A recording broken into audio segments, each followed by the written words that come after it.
Welcome to Lean for Scientists and Engineers. We are on lecture 5, and today we are talking about types and functions. This is the first major step to start connecting what we're doing to executable code and software. We've been building up before this, learning about why scientists and engineers might be caring about proofs and theorems, and showing how we can formalize different kinds of proofs in equalities and inequalities, as well as various logical types of problems. Tomorrow we'll talk about calculus-based proofs, and then we're taking a break. I will be traveling next week, and we will be coming back in August for breaking into our programming section of this, where we will talk more about functions, definitions, and the things that we're looking at today. So,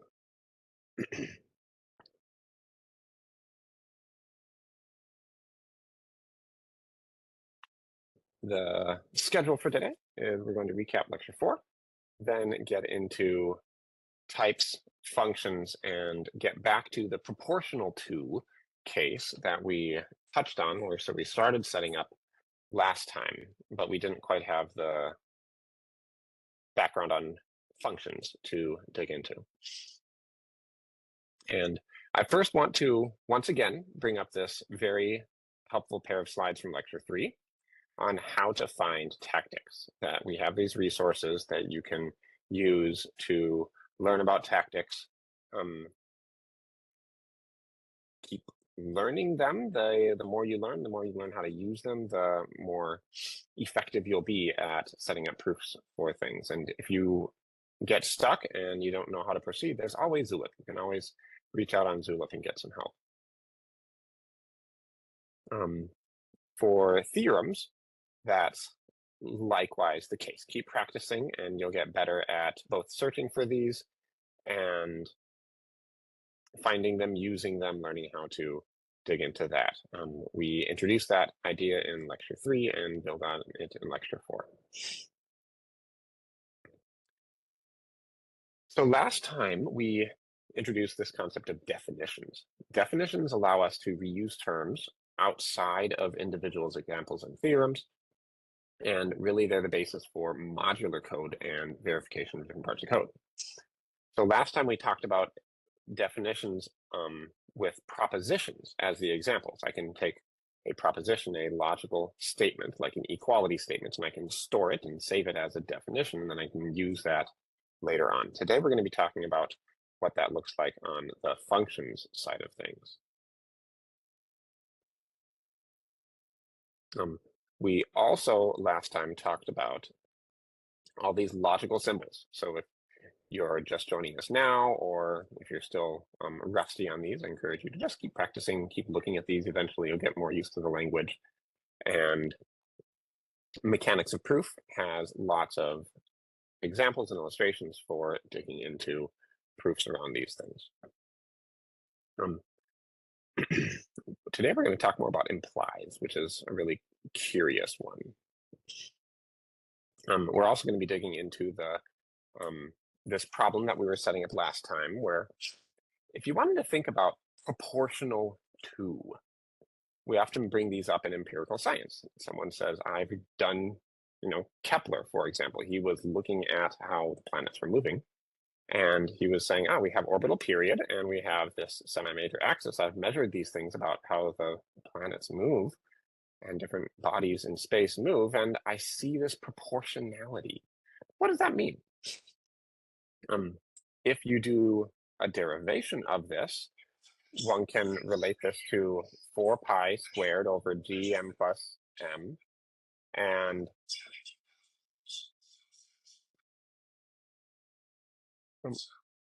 Paul, could you be quiet? Thank you. Where in the case of the solar system, the mass of the Earth would be the lowercase m, and this is much smaller than the mass of the sun, the uppercase m.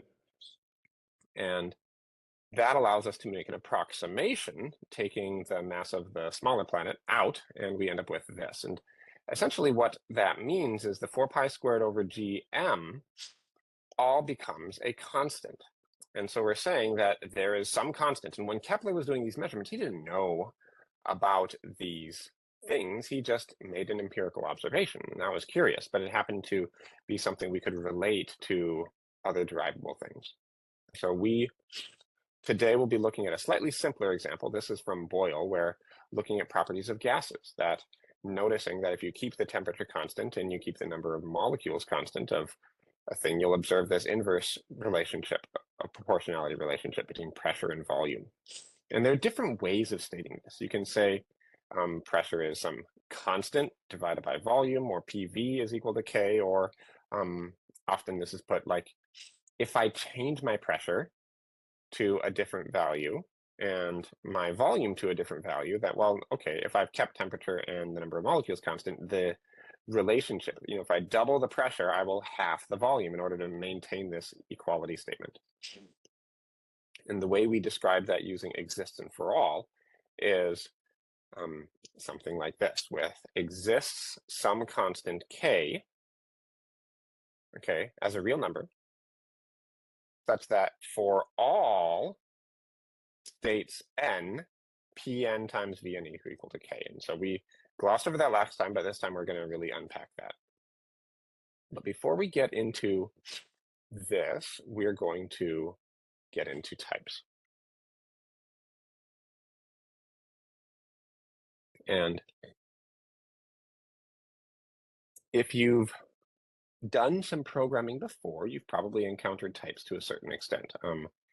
Different kinds of programming languages will specify, this is an integer, or this is a floating point number, or this is a string, or a character, or a Boolean.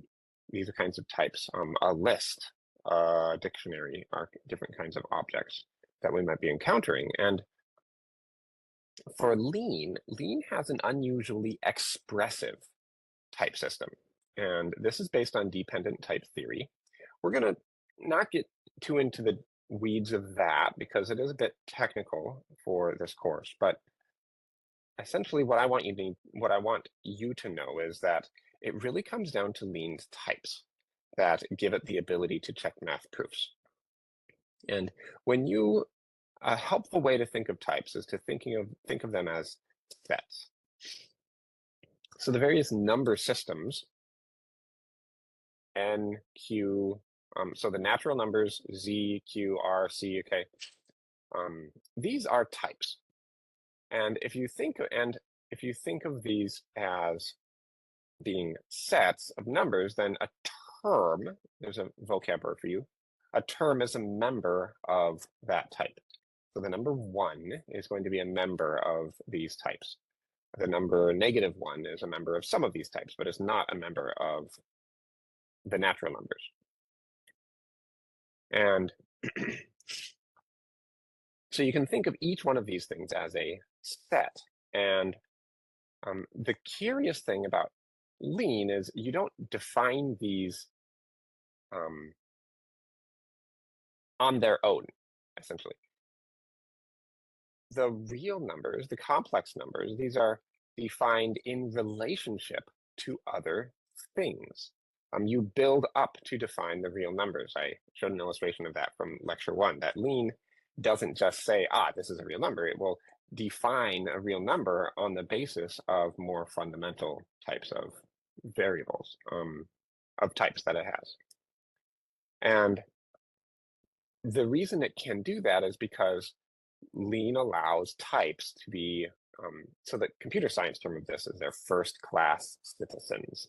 Essentially, any operation in the Lean programming language can be performed on types. Types can be output of functions. It can be input to functions. A type can take a value. It can take another type and so forth. And so most of these are constructed from other operations. That makes these types as being something that's output. So this is the mathy version of types. Lean also has familiar programming types. Floats, string, list, array, Boolean. We'll talk more about those in 2 weeks when we get to the programming side of things. We've been seeing examples of formulas and theorems. These have type prop. This is a proposition type. Equalities, those are also of type proposition. Functions themselves have types, and that's really what we're going to be getting into today. If I have a function that takes in a natural number and doubles it, it's going to have this somewhat complicated type that maybe you're not used to, but this refers to the expressiveness of lean, and you can define your own types. You can,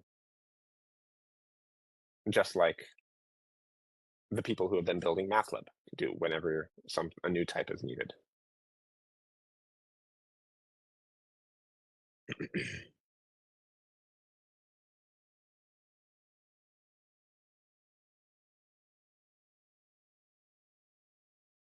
All right. And I'm going to jump ahead. So if you're following along on the slides, I'm jumping ahead several slides. I think it's time to also bring up this little glossary of different vocab words that, if you're in science and engineering, usually several of these things are used somewhat interchangeably. But an equation, formula, expression, function, actually, I will touch on this later, but we'll be getting to shortly in this lecture the differences between some of these things. So, okay, let's get back to types. So we're going to look at some exercises. If you really want to get into the details of Theorem Proving in Lean 4, I think this is a particularly helpful resource. So this is from chapter 2 of the Theorem Proving in Lean textbook. And there's so many different examples here. I think these are a great way to introduce the diversity of the types that are available. We have already seen natural numbers. You can define Boolean as a type. It can take values of true and false. And you can perform operations on types and get the type of the output of that expression out. The check command will give you type information about what you provide the check command. You can also get the type information by putting your cursor over this. And the diversity of the types that are available can be seen when you look at this arrow notation. And so you can have, these are different function types, and there's a variety of function types that are shown here.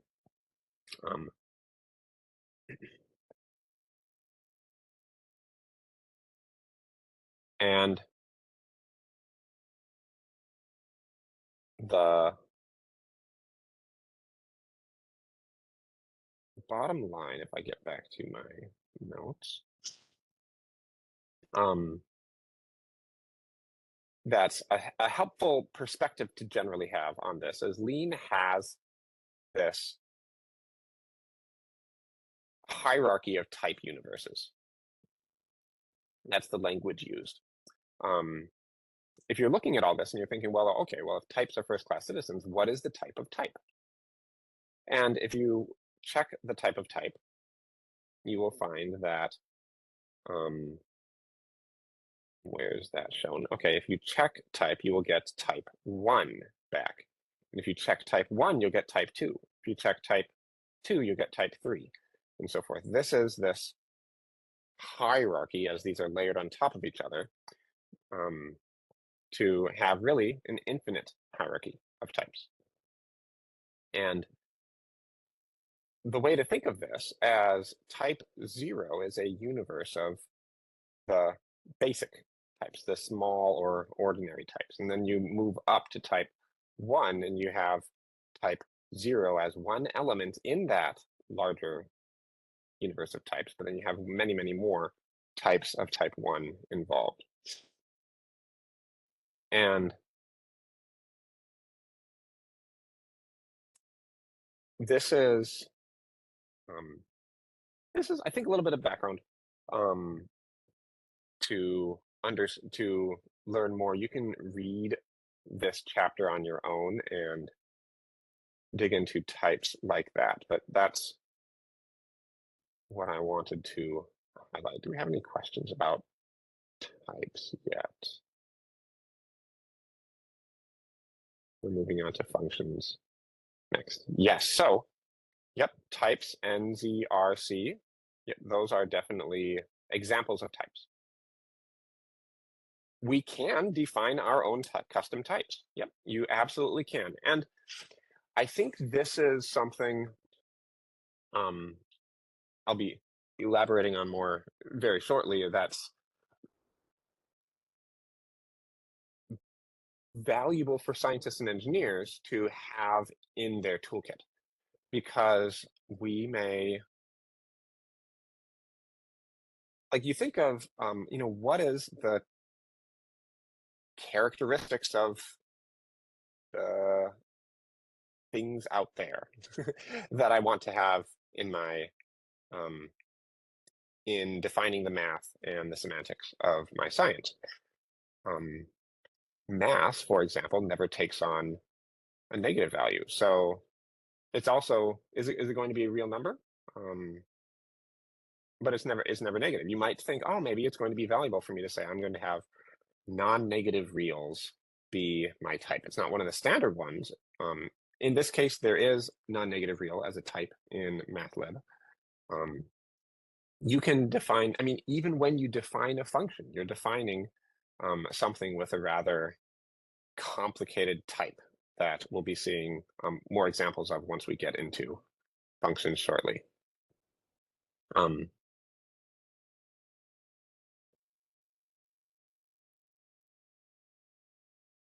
right. Okay, next I have a quiz. So we're going to talk about functions. And this is called Corinne's shibboleth. So a shibboleth is a test to check your allegiance.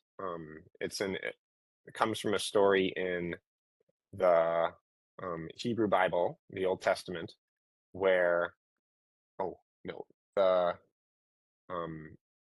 people were asked to pronounce the word shibboleth, and depending on how you pronounced it, your accent would sort of give you away. And it could be used to determine the ethnicity of a person. And this is proposed by some physics and math instructors to say, how would you answer this question? Depending on how you answer this question, you will be revealing yourself to be more of a mathematician or more of a physical scientist. Let me try to get where is my polling function come up?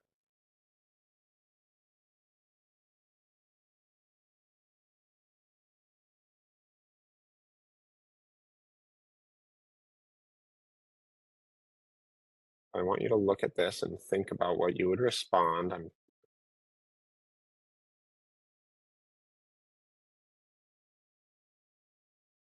Here we go. Okay.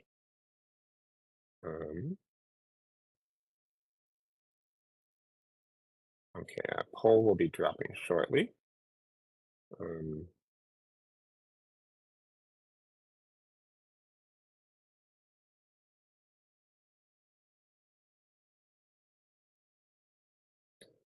Is your answer A, B, or C?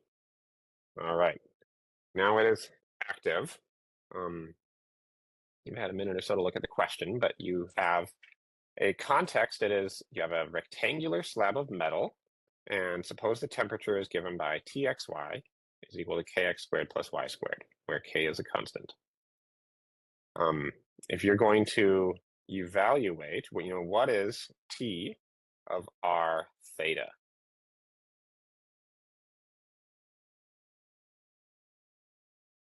Is it KR squared? Is it KR squared plus theta squared, or is it neither?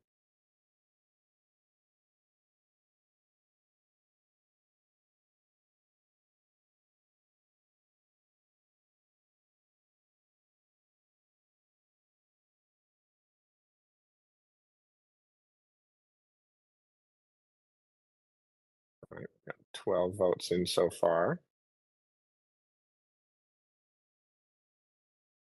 13.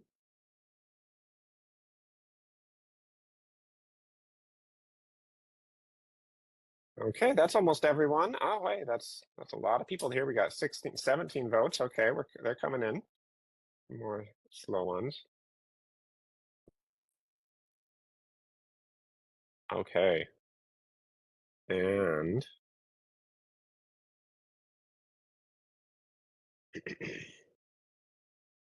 we have a comment from Manu. He says, but here the coordinate systems are different. Manu, which one did you answer? A, B, or C? You answered B. Okay. All right. Well, I'm curious. If I drag the poll results onto the screen, can you see the results?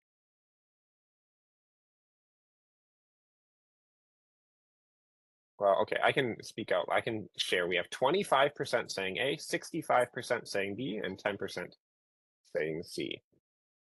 And this is an exercise. Okay, the authors of this tested a bunch of people, and they say,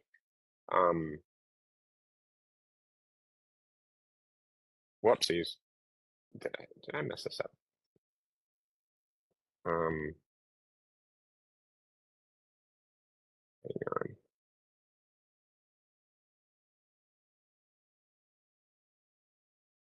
Mathematicians mainly answer B. Physicists usually answer A. There we go. I thought I had that wrong. There we go. A for physics, B for maths. That's right. And that tells me, okay, 60%, most of you joining this call are mathematicians or thinking more mathematician-minded, in a more mathematician-minded sort of way.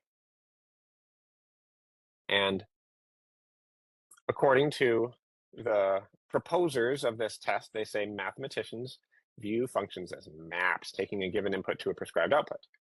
The symbols don't have any significance. But physicists view functions as physical quantities. T is the temperature. It's the temperature here on the metal slab. Okay, it's a function of location. Location means something. It's not a function of arbitrary labels used to describe the location. And a couple more people building on their original idea illustrate this further, saying that physicists tend to answer A because they interpret x squared plus y squared physically as the square of the distance from the origin. They look at that and they say, that's what this means. I'll add the word semantics, okay? They bring their semantics of understanding into this. If r and theta are the polar coordinates corresponding to the rectangular coordinates x and y, the physicist's answer yields the same value for the temperature as the physical point in both representations. We have two different representations, two different coordinate systems. In other words, physicists assign meaning to these variables, the geometry of the physical situation relating the variables to one another. Mathematicians, on the other hand, these are just dummy variables. You have two arbitrary independent variables. It doesn't matter whether you call them r or theta or x and y. You could do x and theta, y and theta. It wouldn't matter. You could call them a and b. It would all be equivalent. Okay.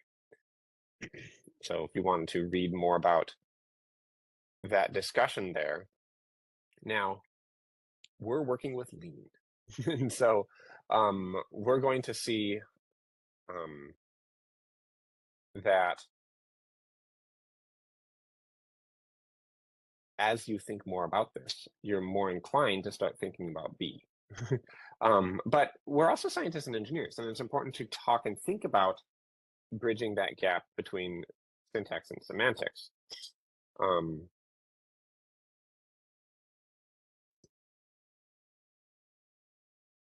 And that you could also think that if you set up a function like this in Lean, you would have to tell it what is the type of x and y. Is x a real number and y a real number and k a real number? All right, because that would sort of make sense if these were all Cartesian coordinates, and it would be meaningful to talk about the distance between x and y in space. You could talk about the point value there. In this question, okay, Manu is saying there is no map from xy to r theta. Well, in this question, it's talking about a physical world. And if you went and elaborated and provided a bunch of extra words to this, saying t of r and theta, where r and theta are given in polar coordinates, and you could do the conversion between x and y and r and theta, and if you could do that, then you would do a transformation. You could define that and couple with a correspondence between these and do the correct thing and end up with A as being your answer, because but you would need to define t as some different name, because this would be t with different types. It wouldn't be with an r. It would be with a distance type and an angle type instead of two Cartesian coordinates and so forth. And I think that's one of the really big benefits of Lean and bringing tools like formal math into science and engineering is they require you to be specific. Because I think overarchingly, what makes this question ambiguous for different communities is because it isn't being extremely specific. If you had to go and state your question extremely specifically, then that would eliminate the ambiguity of the answer. All right, but if you answered A, okay, stay tuned, because I hope by the end of this you will have a bit more of a mathy understanding of what functions are, so you can have that kind of perspective of what they mean when Lean is working with functions. So another thing is if you don't have a math background, you might think of functions as, so that's one contrast between physics and mathematics. So another one might be, how about programming? What is the difference between programming functions and functions in math? And so an example in Python of a function could be squared. I'm just going to take an argument, perform some kind of calculation or operation, and then produce an output. That's what a function means. So squared could be a Python function. I calculate y while I go through this. I return y, and now I have a function. The math perspective is that a function maps values from a domain to a codomain. This is the definition of what a function is from a math perspective. So you have this function. We often see this f of x is how a function is described. And what this is doing is it's mapping values of x in this domain to corresponding values over here. So you could think of, this yellow space could be all the possible answers that you get for squaring x, and over here in the red space, you would have all the values. So 1 would be here and 1 would be here. 2 would be here, 4 would be here, 8 would be here, 64 would be over here.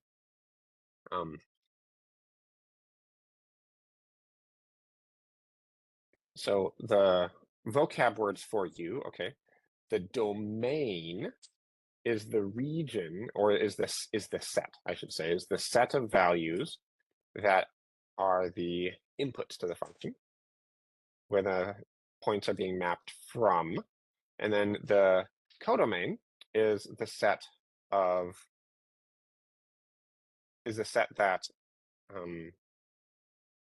holds all the values of the things the function evaluates to or maps to, but it doesn't necessarily include all of them. So you have the image, which is actually the things that are included.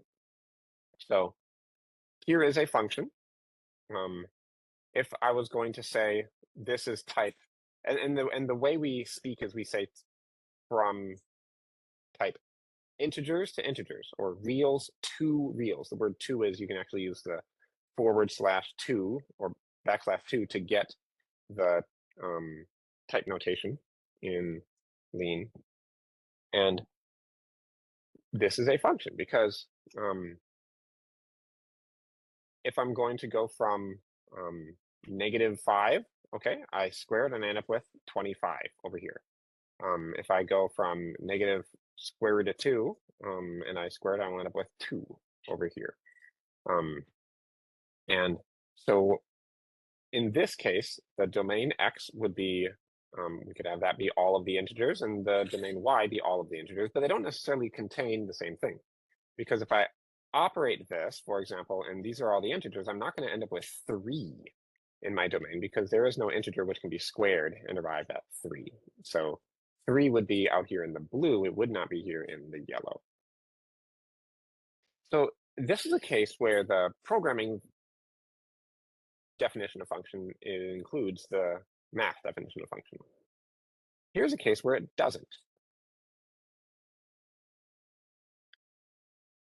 So if I had, and yeah, Manu points out another word for the image is the range. That's another word that you might come across with to describe this. So square root of x is not a function. It's not always a function. Okay. See, if I would, for example, set up my function going from z to z, well, what happens if I try, if z includes -1, it includes negative numbers. If I take the square root of a negative number, I don't end up always with a z. There is no mapping from the x is less than 1 part of the domain to something in z.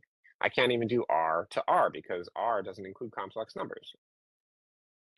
If instead I would do n to r or r to c, okay, if I do r to c, well, now I have negative numbers and I can take the square root of a negative number and it will map to a complex number. This would be a function. Every part of the domain maps to a value in the codomain. So things are not functions if there's something in this domain that doesn't map to an answer. And one of the big differences between this is, like, if I would, often we have, if you do a divide by 0 or some kind of operation in a ordinary programming language that would lead to a not a number output or something undefined, okay, that is not going to be something that Lean wants to accommodate. Lean is going to say, I want you to have a pure function.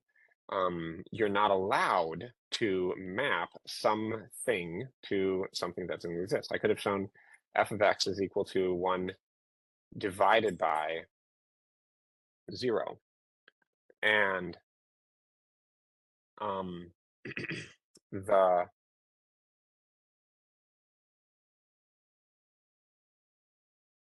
if it's going from reals to reals, well, 1 divided by 0 for a real number is undefined, if I think about that. So that one fails to be a function.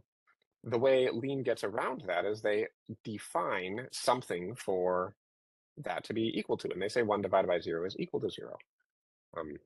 We mentioned that briefly in a previous lecture, but I just want to bring up this one more time.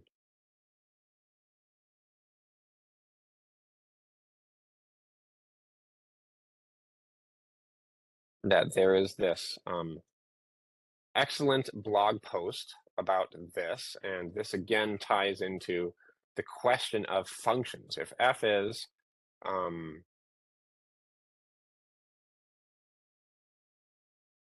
is defined as a function,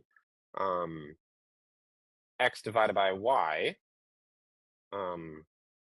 if this is what defines the division function, then we have something that is a true function. If I instead left the y is equal to 0 case undefined, then we would not have a true function anymore.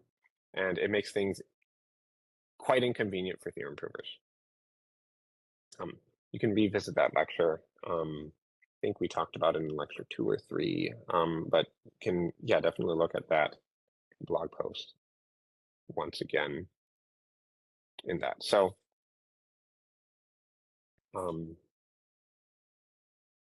that is why mathematicians, I mixed up my applications. That's why mathematicians usually choose B, because I'm defining this as a function. I'm simply mapping the values x and y to something in T. And since x and y are just placeholders, are just symbols, then I will, if I give it r and theta, those simply map to the k r squared plus theta squared, and nobody's going to be complaining or worrying that, oh, okay, r has different units of theta. Theta would have units of angle, and r would have units of distance. Well, if I define these as simply real numbers, there's no incompatibility there. If instead I defined them as variables with types that are incompatible to be added together, then we would end up getting a type error in Lean. And I would have had a lovely example to share with you in Lean, but I just ran out of time to prepare that for today. So maybe we'll explore that on Zulip or something in the future. But yeah, I didn't have as much time to prepare for today. So I'm just mainly going to talk about this idea, which is going to help you better understand functions. Right. And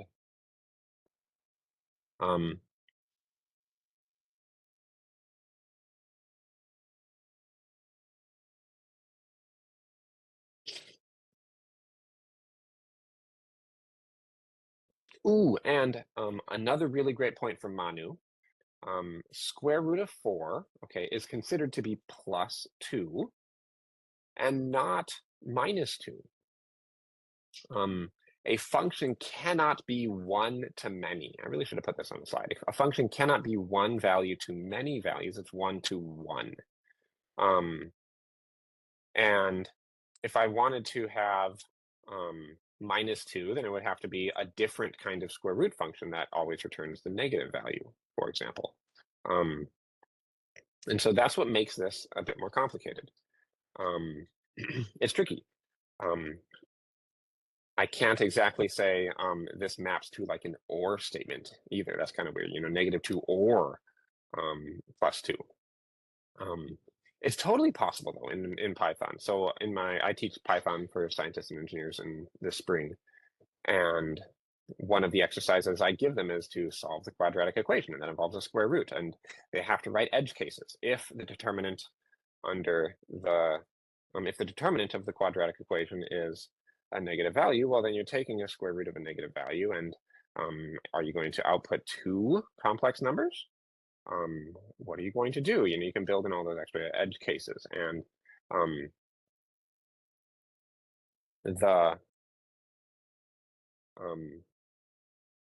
this is illustrating this difference in pure functions. These are just called functions in Lean, which is an expression that maps from a domain to somewhere in a codomain, and a partial function, which is an expression that maps from part of a domain to a codomain. If there isn't a mapping from some part of the domain to the codomain, then it's a partial function. And that's where, and so Lean does provide support for partial functions. I'll be showing some examples shortly, but that is what makes it possible to write more useful code, because sometimes you just want to do some kind of programming sort of thing that you would do in Python or C. And you can use partial functions, but you essentially have to be declaring in advance that this is a partial function. It's way, way harder to write proofs about partial functions than it is to write proofs about pure functions. And some more vocabs for you. People often don't distinguish between an equation, formula, or an expression, but they are different. Like an equation is really a proposition about equality, equation. A formula includes an equation, but it also includes equalities, inequalities. It could be and or operators as well. Those form formulas as well. This is a much broader, bigger term. While in the meantime, expression is going to be just like the right-hand side of an equation or the left-hand side of an equation. It doesn't include the logical operation of equality or less than or equal to or something like that.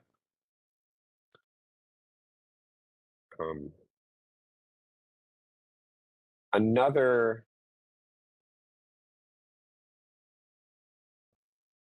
thing to mention is you'll notice that the implies is actually the same character used to describe, to define what a function is. So if I'm doing from of type z to z, if I'm well, let's go to actually a real function. If I'm doing x squared, okay.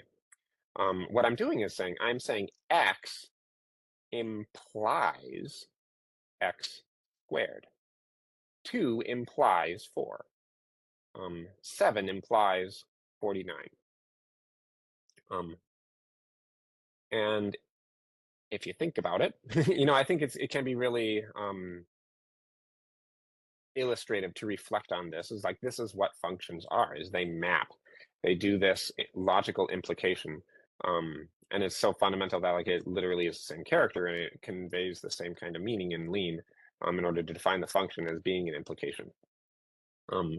That if this function is considered to be true, every time I end up with x, I will be able to map that to x squared. X squared is implied by that.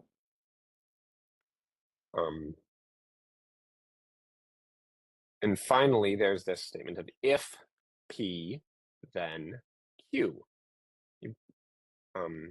Before I started working with Lean, I had never really thought of an if statement being a function before. It was one of my students who pointed this out, and it's like, well, actually, if you think about it, if you get into this, like an if statement, if P, then Q, that is a function.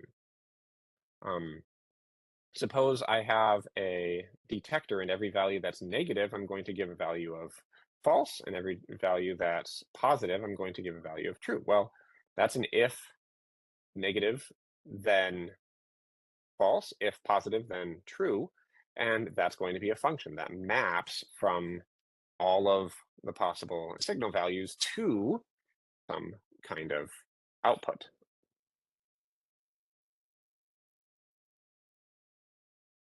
All right, and then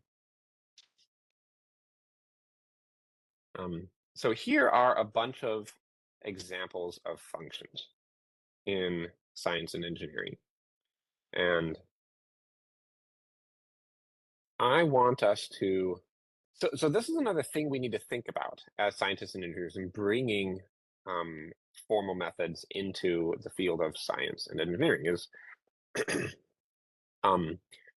one of the very first things I did when I was starting to get into this is like I had played the natural number game and learned about the counting numbers. And I was like, okay, yeah, I'm going to define everything as nats. I'm going to do proofs about things as the counting numbers. But then I end up with something like, oh, well, electric current as a function of time. I should not be counting electric current as discrete values. I shouldn't be counting time as discrete values. What would you say would be a good type for I as a function of t? What should the type of t be? What should the type of I be? Feel free to put things in the chat.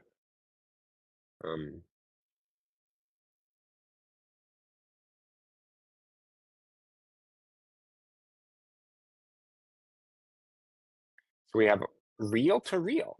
Okay. Yeah, and that's pretty plausible. That time would be going from a real value of time to a real value of current.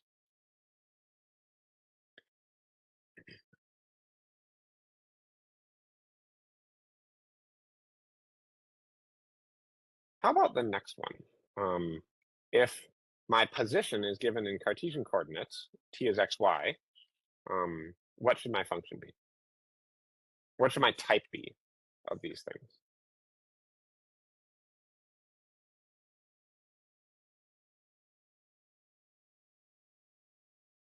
All right, we got r cross r to real from a couple people. We have real to real to real.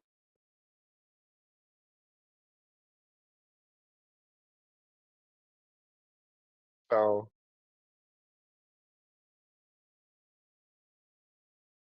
yeah, lots of suggestions here. Okay, there's very much a consensus that we should be looking at real values. Um, oh, I love Arshak's suggestion, a new type.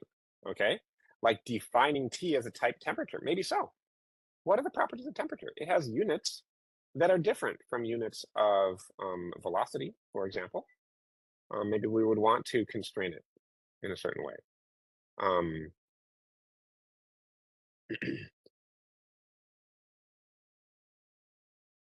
the cross, let me try to get back to,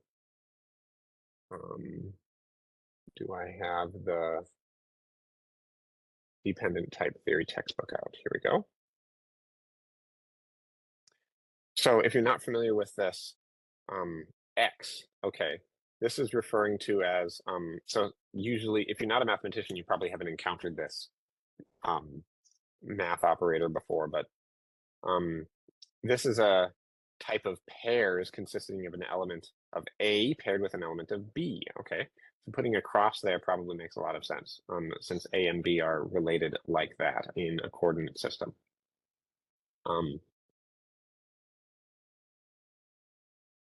But again, you're defining a thing. Okay, so Lean isn't necessarily going to say, you have written something wrong here. It's up to you to think about what kind of definition is going to be the most meaningful for the thing that you're doing. And you might get into actually trying to use it, and then you run into problems, or you're able to start proving things that don't end up being true about your system, or you cannot express things that you wished you could express. Like if I couldn't do treating temperature as a gnat, for example. It's also possible to put constraints on because temperature is never negative. So should it really be a real value? Maybe you could have it be a real value and then impose a constraint on temperature that temperature has to be positive or non-negative or something like that. If you're allowed to have absolute zero included or not. All right, let's go to the next one. Would you still do real to real for temperature as a function of position polar coordinates? This is another thing that I ran out of time to build a concrete example for in MATLAB, because I know somewhere in MATLAB the angle is defined, and an angle has certain properties. Like if I take cosine of an angle essentially wraps itself around. 2 pi is equivalent to 0 in for theta. It is not the same thing if it is a real number. 2 pi does not equal 0. It does, if it's an angle, and that might be a good type for the theta. And then you would have a function with a different type. And that's this point that I really wanted to bring up. It's like, so if I had t1 coming from Cartesian coordinates and t2 coming from polar coordinates, these would not be equivalent functions from each other, and you would end up with a false statement if you tried to equate them. Here's another one. Pressure as a function of thermodynamic state. We saw this in Boyle's law. Let me jump back up to that example. If I'm trying to express this idea, P1 V1 is equal to P2 V2. What might a good type for that one be?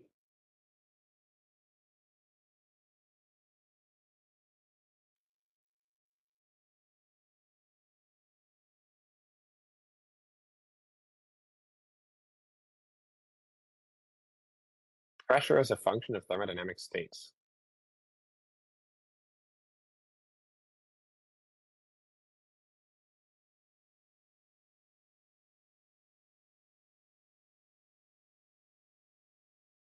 This one's a tricky one. This one takes some thinking outside the box.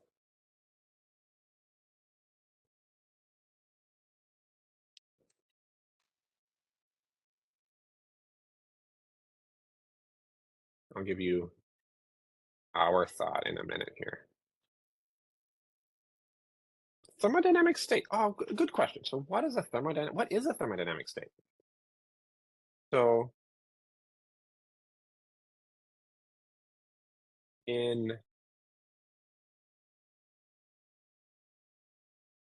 when I'm thinking about Boyle's law, I might think, okay, I have state one. Okay, I have a balloon. It has a certain volume. I want to solve a problem of what is my volume when or I have a chamber, a piston, okay, and it's under pressure 1. If I change my pressure to pressure 2, what is my new volume? Okay, the state of the first system, I could say is state 1. The state of the second system would be state 2. They're linked to each other, and I want to think about how these are related. So I think N to R is a decent way to think about this. I'm going to map state 1 to state 2. And I might even have a thermodynamic cycle where I go here. We're changing subjects, I would say. We're changing temperature is a good proxy. In this case, we're just changing subjects as I go from the Boyle's law to the temperature example. Yeah, let me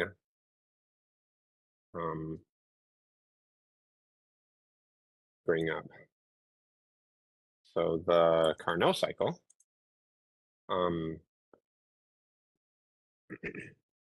in the Carnot cycle, we would start at state 1, go to state 2, then go to state 3, then go to state 4, then come back to state 1. So I could say, what are the thermodynamic changes I move between these 4 states? I would have temperature 1, temperature 2, temperature 3, temperature 4 changing, and pressure going from the pressure at 1, 2, and 3, and 4. Those would all be things, and it can be interesting. Like that's one of the neat things about working with yes, so some kind of phase space. Yep, that definitely relates. And so going from the natural numbers to the pressure is one way to do this. In our paper, we actually did it even more generically. So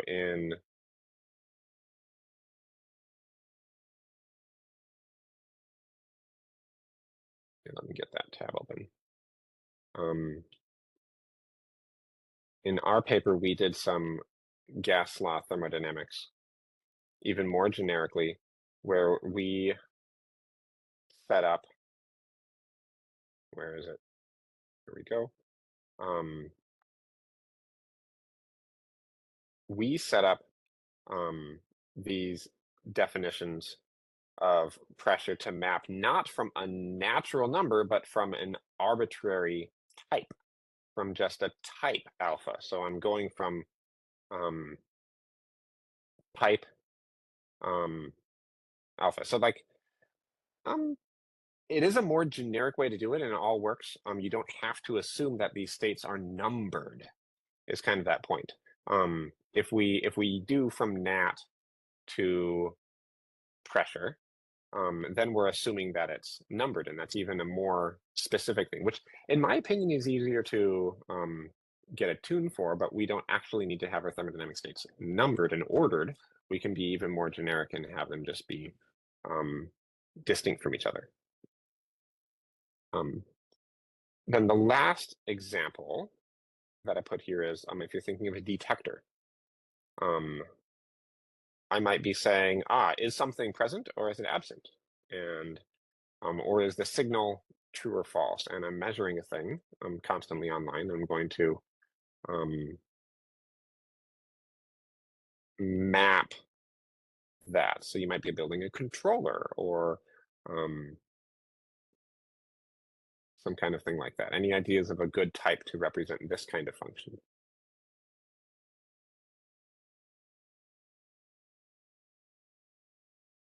R to bool. Yeah, that sounds good. Yep, R to bool. I can go from 0 to 1. Um, and yes, there is a Boolean type in Lean. So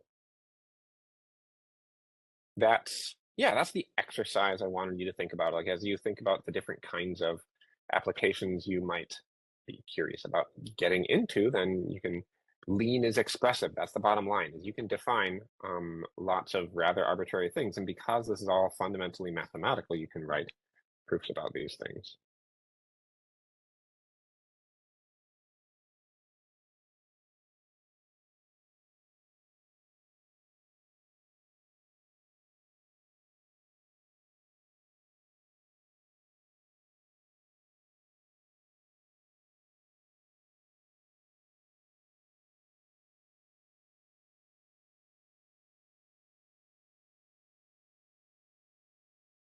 Okay, so we will have some further discussion of this coming up in lecture 7. What does it mean to implement functions in Lean? And the first thing is syntactically, you don't need parentheses. So almost all programming languages that you might be used to, Python, C, you just fill up the stuff with parentheses everywhere. And the design decision of Lean is to just use a space to invoke function application, applying, mapping X to whatever the function F is going to be doing. You just put a space in there, and that makes things a lot less cluttered. You do add parentheses if you need to change the order of operations that needs to happen. And that's that. So I was mentioning this before. If you have pure functions, we can prove things about them because these are proper mathematical objects, and that's where Lean's power and expressivity really, really comes in. It's much harder to prove things with partial functions because that means there's some behavior of that function that's unaccounted for in the definition of that function. And we still use partial functions here and there, but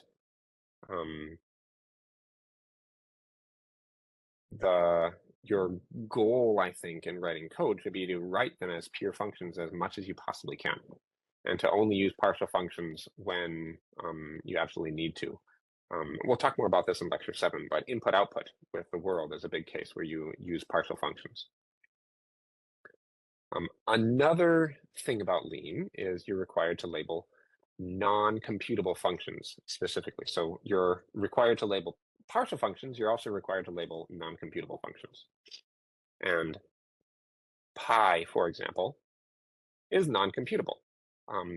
There is no deterministic algorithm that's capable of computing this value in a finite amount of time.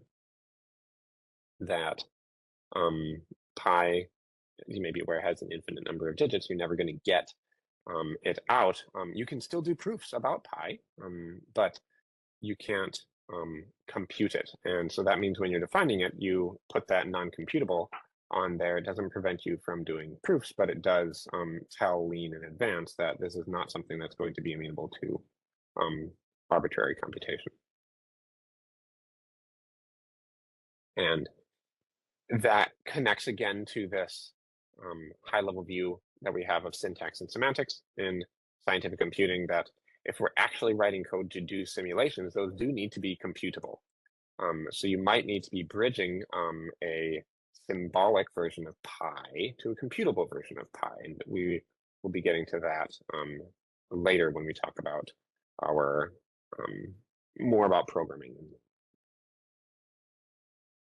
But I just bring that up because we will be seeing this idea of computability in some of the examples that we're looking at. Okay, time to take a break from these slides. So we have, okay, yeah, well, let's address some questions first. So all irrationals are mostly non-computable? I think so. I'm not a mathematician, but I think the answer to that question is yes, irrationals are non-computable. Could we create approximate functions or definitions for non-computable functions like pi, like denote pi as 3.14? Of course you can. You can, here, I can show you. Good question. We'll use that question to break into the lean code that I prepared for today. And I can define, I'm going to call it not pi because it's not really pi, as a, I could give it type float and define it as 3.14. And now I can use not pi whenever I want to. I could define it as a real number, and it's equal to 3.14. And I could eval not pi, and this is bottom line what it means to have something non-computable. Okay, so I evaluate this, and my message is this weird, icky-looking thing. It says real of Cauchy, sorry, and then it prints this junk. Okay, because it's trying to do 157 over 50, which I guess is the rational approximation of 3.14 would be 314 divided by 100. Okay, and it's just printing this because that's one of the symptoms when you try to print 3.14. If I defined this as real.pi, this one, it can't even compile the definition because it depends on real.pi. It does not have executable code for real.pi. Real.pi is labeled as non-computable, and so it's telling me in advance, you're not allowed to do this. I would have to put non-computable by my definition. Now my definition is just fine, okay, but the eval shifts the error to this because I can't eval on a non-computable definition. So, I mean, could I define this 22 over 7? Sure, I can define not pi as 22 over 7. But if it's, and I could give it a type rational, now my definition is just fine and my eval works just fine. You can see this. Okay, here's the output of the eval. I get 22 over 7. All right.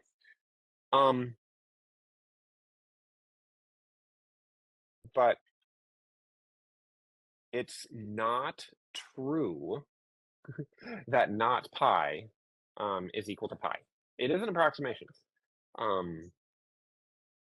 And you could easily run into issues if you tried to do things as where you intended this to be equal to pi. So yeah, good question and good exercise. I think it's helpful to show how these things come together and when you define things in different ways with the computable or non-computable tag.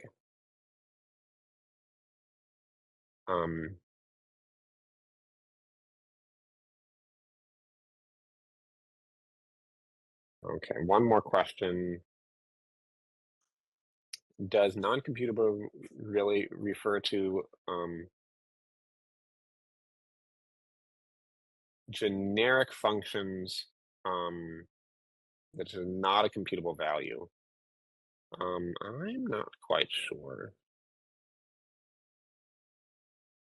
Yeah, if more math experts know the answer to that question, please chime in. I'm not quite sure myself. Okay. All right. So that's some definitions of pi and the exploration with that computable and not computable tag. So here's another thing that's, I think, really, really important to be aware of as you're doing things. If we define force as a function see, I can go to this and I can check force. Okay, force is type, mass, mass and M and A as real numbers going to a real number. It has type, there it is, expected type, real to real to real. This is the type of the force function. I can do the same and check the type of voltage. Okay, and voltage has type real to real to real. And you can write a theorem equals voltage for this. And you get a no goals statement because the symbols are just arbitrary real numbers. And these are understood by Lean's type checker to be equivalent because they have the same type. Now, if I went and defined units for these, okay, and if I constructed these at a different sort of level, I could make it in a more advanced, complicated way so that this fails to be true. But it's an important thing that I think you're aware of, and Lean very much, very much understands the question that I posed about temperature, as you know, functions are just taking these arbitrary symbols. Okay, so here is another way to do a definition. This is a way to map a natural number to a float. Let's get some more space here. So we have a petri dish with 100 bacteria counts, and this doubles every 3 hours. What is the population going to be after 4, 6, and 14 hours? So this is a computable function because we want to be able to compute the result of this population. And so we can do this with a function mapping n to float. And now we're taking, doing a floating point calculation of all of these things. And we're getting out of this different floating point answers. 25.942, 400, 22,539, and so forth. Another way to get a computable function out of this, we don't necessarily need to use floats. We can map this to rationals. And if I make sure, you do have to be a little bit more careful. You have to make sure that your t is going to be a natural number and your 2 is understood to be, in this case, it infers that 2 is going to be a rational. You need to divide it by 3 in the power, otherwise you might end up, if this has to be a natural, otherwise you might end up with a real number coming out. And so I can eval population 2 in these cases, and I will get, in this case, I'm getting natural numbers out. Why am I getting naturals out? Oh, because it's computing t, right? But if I instead went to R, then we end up with a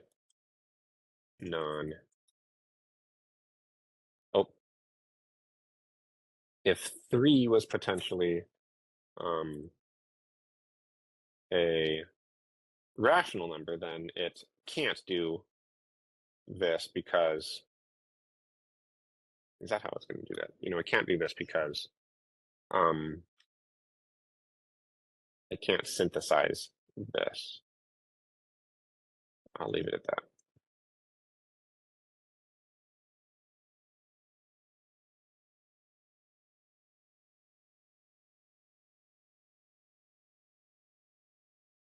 Okay, and I tasked my student with coming up with a non-computable definition, and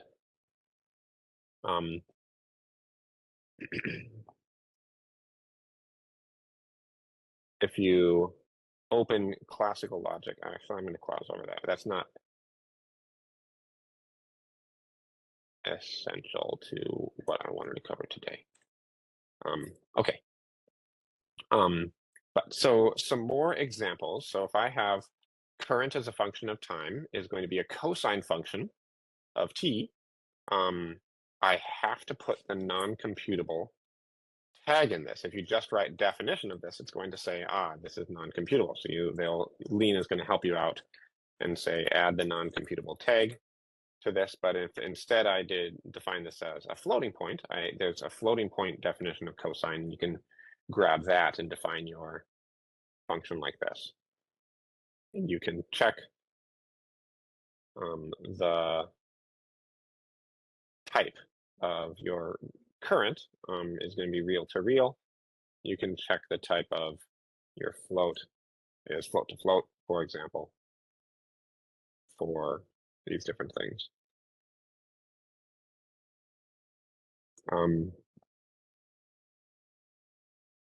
This is one way to define functions. You can also have functions with a discrete domain. So mechanics of proof has some illustrations of this. If I have a switch that assigns a different value, a different real number as an output of my true or false Boolean, I can use this type of structure to lay out choices and map from a discrete domain to a continuous domain, or to whatever, I could have this be a function. I could do, since I've defined current real, I could do current real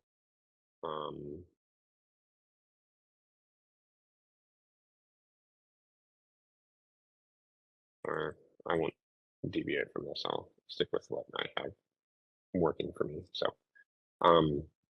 and so forth. If you put the underscore, this is going to take all the other cases, essentially, that are possible. So if I do eval choices 5, this is going to, here I'm mapping to real. Let's just do something computable.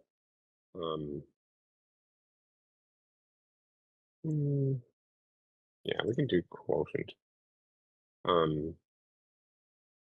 This evaluates to a value of 0 because I have given it a possibility to take everything that's not included in the domain, everything that's not a 0 or 1 is going to be mapping to a 0, and so we get a 0 out for this. All right. If I try to do this with an R, it's not going to like it, because we're trying to do a computation on something that's non-computable because it's invoking the real numbers.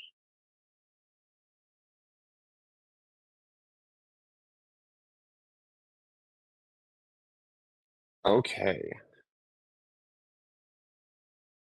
And we're moving into the last example here.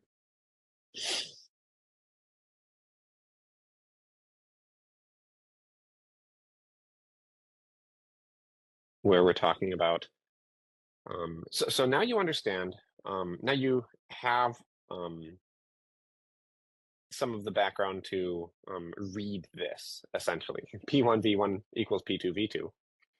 P1 is going to be a pressure that maps things from natural numbers to a real number for pressure.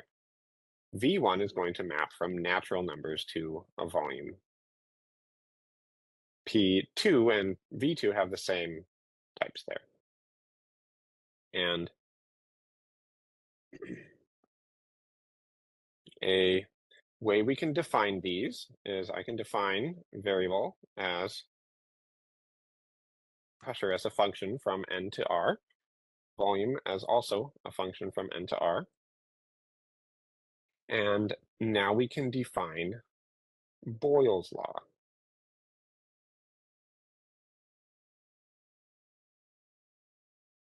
My info view is really cluttered. Okay. And Boyle's law is going to be a proposition that is defined as there exists some real value K such that for all n, pressure as a function of n. I just want to show you just how elegant the mouse over is. If I put it on pressure, it's saying, what is pressure? It's a function from n to r. If I put it on n, it says, n is a natural number. How does it know that? I didn't actually specify n as a real number here, is a natural number here. I specify n.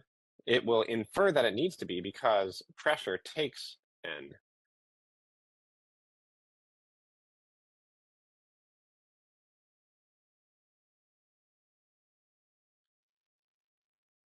Likewise, volume works the same way. And when you put your cursor on the space in between, it says the result of this is a real number.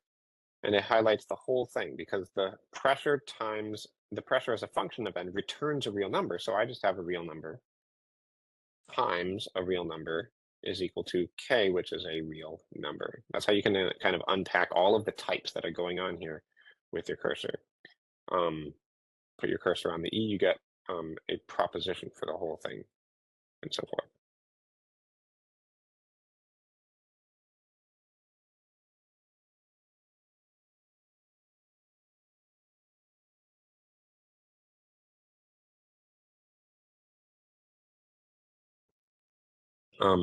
So that's Boyle's law. This is a different, and that looks like this form. Pressure times volume is equal to K. That's sort of the formalized way of making that statement.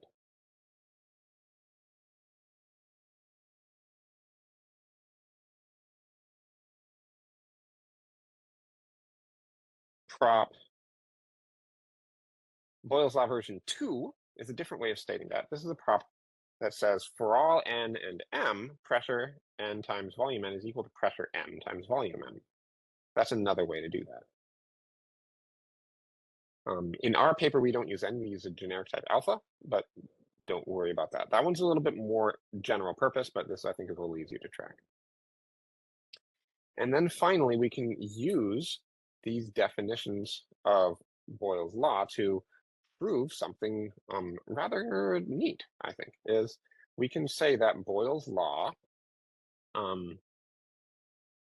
implies Boyle's law 2 and vice versa, that Boyle's law 2 implies Boyle's law 1.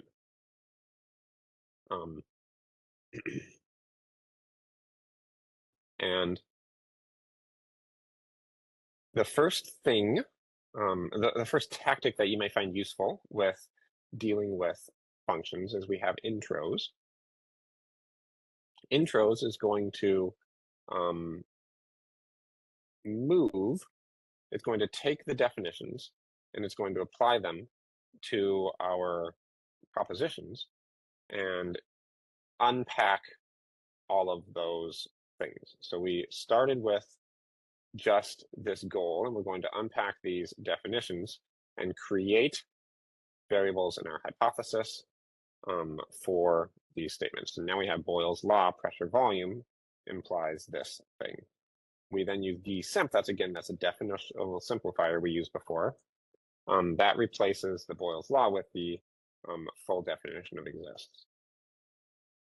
So here is a tactic. Our cases is going to unpack this exists K for all n and break that out into removing that exists K from this and move that into K as a real number. So that unpacks this, and we end up with something that is simplifiable using a rather powerful tactic called field simp, which from this point of the goal can just go ahead and close the goal and say, for all this closes this goal because we have Pn times Vn equals some k value. We are assuming this, and field simp allows us to close that goal. So that allows us to go in the forward path of this. We can also do the backwards path, where we start with Boyle's law 2, pressure volume implies Boyle's law pressure volume. We use intro H to break out that implication. Again, so we have an implication in our goal. We can just move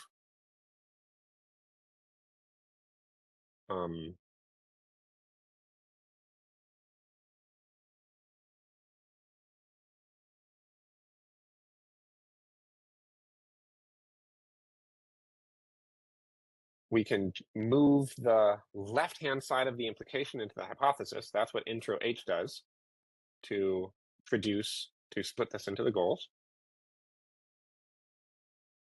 Then we can break out the definition in the goal. We can expand that and pass in values of pressure. And so in this case, we need to induce the dummy variable and 0. You can call it whatever you want, but when my student Kevin was coming up with this proof, he chose n0. You can get the not by doing /0. Then one introduces n to replace that and bring that into the hypothesis. And you can say that, we've exactly proven this to close all of our goals. And those are the kinds of, call them really abstract sorts of proofs, I think, that are possible to do that we don't tend to think of in science and engineering. We're proving these curious things about proportionality, which is not this concept, which is really formalized very much in science and engineering. But I think we do some curious things with that in our paper. And in our case, so later, so I believe in 2 weeks, we're going to be getting into structures. So I can't exactly show you all these things. We haven't described what a structure is, but we can define what does it mean to have something be isothermal, and can we have isothermal be a definition that is used to prove that Boyle's law is derivable from a way to describe the ideal gas law. Boyle's law relation and the Boyle's law relation prime that we just illustrated, those follow directly from just the definition of Boyle's law. We don't need any more than that. We can go directly from that to these, but these are useful in proving other things. And another set of proofs about functions. Okay, and there are other useful tactics as well that I wanted to mention.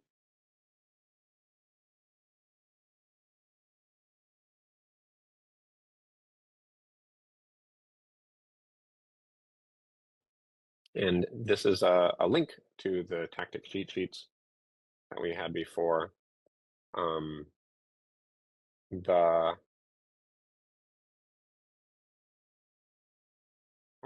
Is it not on this one? It's not on this one. It is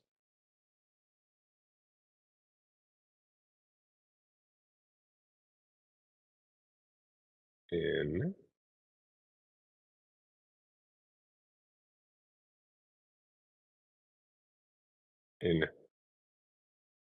Collins cheat sheets.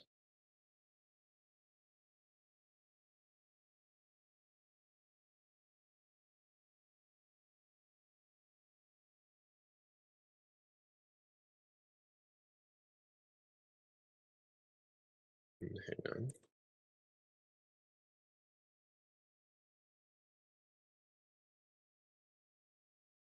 Oh, not quite.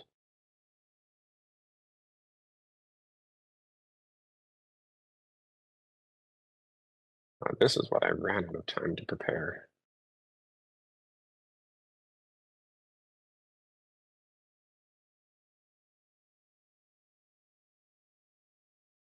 Um,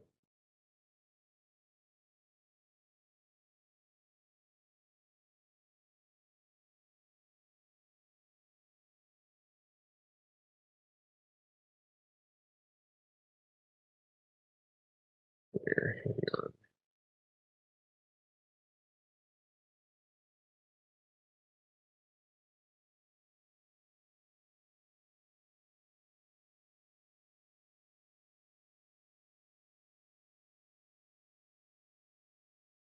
Okay, so it's my cue. Sorry, I didn't.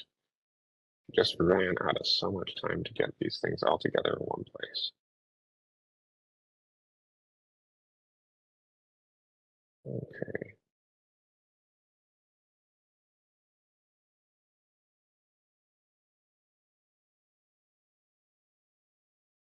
Hmm. Well, I don't quite have it together, but I'll state it so you can hear it and learn. So we have where's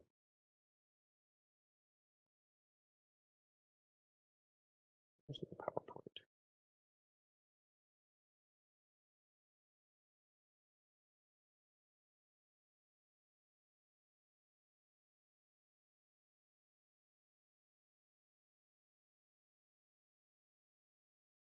Fun X tactic to prove two functions are equal to each other um, by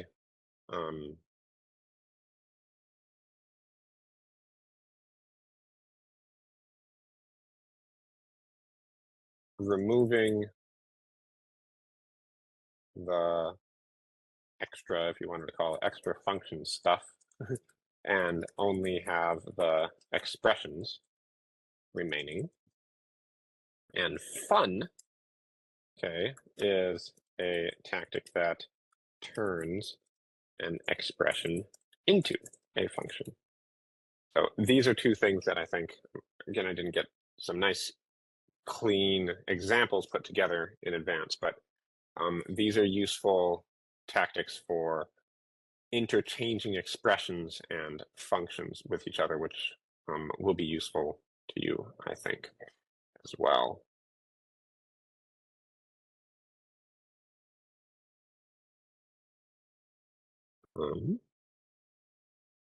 And, oh, right. And finally, I was going to bring back to mechanics of proof. So the last thing is in mechanics of proof, again, I keep recommending that you come here and do the exercises to learn more.